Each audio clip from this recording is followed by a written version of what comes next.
Individuālā starta noteikumi. Arī tāpat kā Drelandā, slēpsuņu sacensībās starta koridors ir 30 metri garš un viņam ir jābūt 4 metri platam. Bet tas ir jāskatās pēc jūsu lokālo sacensību iespējām.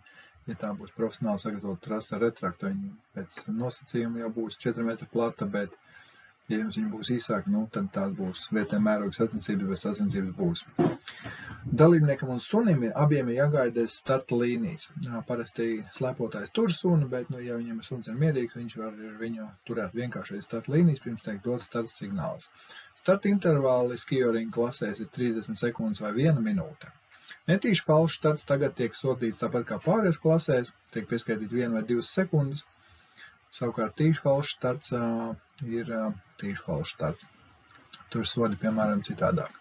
Ja komanda nokavē startu, tad tā ir atļauts startēt tiklīdz tā ir gatava, bet ne ātrāk kā 10 sekundes pirms vai pēc citas komandas starta atšķirībā no citām klasēm, kur tiek gaidīts beigas, kamēr visa disciplīna ir izstartējusi. Šeit ir iespējams iespraukties starp dalībniekiem, bet, kā ir minēts, 10 sekundes pēc vai 10 sekundes pirms ir tā robeža, kurā vairs startēt nedrīkstēs. Bet tas, protams, ir visai ar tiesneša atļauju, pats iet un pats šajā intervālā startē. Mazs starts ir pēc vispārīgiem noteikumiem. Starta zonā visi suņi jāturēt kaklasiksnām vai iemauktiem. Slēpotām nojām jābūt paralēli izvietotām. Dalībniekiem ir ar suni jāuzsāk brauciens, turot suni, kamēr viņi pameta norādīto startā zonu, un gadījumā suns tiks palaists vaļā, un tas būs ietekmējis kādu citu dalībnieku, par to ir paredzēta diskvalifikācija. Šis ir samērā stingrs nosacījums, lai neviens negūtu priekšrocības. Iedzīšanas sacensību pirmajā braucienā starta kārtība ievērojama saskaņā ar iepriekšējā norādīto sacensību noteikumu. Tas ir iedzīšanas startā, mēs izmantojam pirmā vai otrā kombinētā laika intervālus, un trasē dodas pirmais, kas ir ar labāko rezultātu, un tad tik, cik viņš nākamais dalībnieks atpaliek, pēc tāda laika viņš tiek atbrīvots. Parasti ir jāiekārto 2 vai 3 starta koridoru šādām vajadzībām, bet iedzīšanas starts ir pietiekoši aizraujošs. Un arī šeit dalībniekam sunim jāgaida starts līnijas, līdz tiek dots viņam attiecīgais signāls, ka viņš var startēt. Dalībniekam ir jāsako savam sunim uz slēpēm. Tas nedrīkst tam slēpot par priekšu, tāpat kā jebkurā citā disciplīnā. Kategoriski ir aizliegts vilkt vai kā savādāk piespiest suni kustēties priekšu. Ir atļauts palīdzēt sunim velkot vai stumjot pulku vai kamanas, tas attiecās uz pulkas klasi. Ir atļauts pieņemt palīdzību suņu dzirdīšanai vai barošanā distances sacensībās. Sprinta sacensībās šādas lietas nav pieļaujamas. Sacensību tiesa norāda īpaši vietas, kur šāda palīdzība var tikt sniegt. Tie parasti ir speciālie pitstopi vai arī drop pointi, kas ir aprīkoti jau. Tādās vietās arī tiek nozīmēts šī palīdzības vietas. Ļoti reti, kad tiek nozīmēts vienkārši speciāls dzirdīšanas punkts.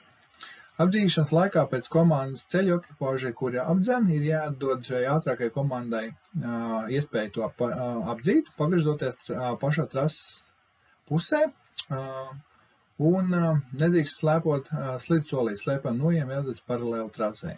Respektīvi, kamēr jums paiet garām, jums ir jābūt principā bez kustības, vienkārši jāpalaiž, kamēr jūs jau slēpēm slīdojat, otra komanda garām. Pēc tam jūs atkal varat uzsākt pilnā apjomā darbu ar nojām, lai varētu dzīties šī komandai pakaļ. Ja suns kļūst nespējīgs vai kādu citu iemeslu dēļ pārtrauc virzīties uz priekšu, dalībniekam atļauts pabeigt braucienu. Respektīvi, ja jūsu suns, piemēram, nogulēs trases malā, tad ar to brīdi jums potenciāli ir sacensības arī beigušās, ja viens suns brīvprātīgā kārtā neatsāks skriet, bet ja ir šāds gadījums, tad iespējams, ka jums jāsauc arī medicīniskā palīdzība. Piespiest suni uz skriešanu, kā minēts iepriekš, vilkšanu vai cita veida darbībām rezultēsies ar diskvalifikāciju. 150 metri pēdējai apdzīšanas zonai vēlams būtu 6 metri platai, bet tas arī atkarīgs no lokālajiem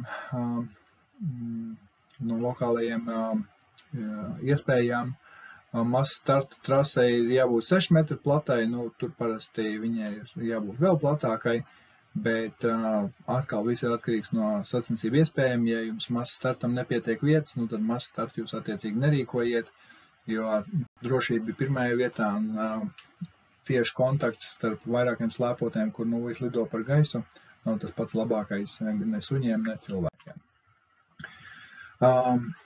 Pēc 150 metru finiša līnijas sasniegšanas, tas nozīmē, ka jums vairs nav neviens jālaiž garām, nav nekādas nepieciešamības kādai komandai dot kādu priekšrocību, jums ir finiša spurts, speciāli bloķēt nevienu nav atļauts, bet toties neviens jums vairs nav jālaiž garām, piebremzējot vai kā citādāk, samazinot savu ātrumu.